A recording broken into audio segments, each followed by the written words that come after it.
चुआई बाबा रे नीर चुआ तू है नीर चुआई आधी रात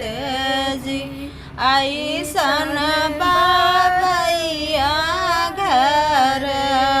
नींद लगा तू है जेहि घर करीना कुमारी जी कुआना के पानिया सूख गए बेटी पुरैनी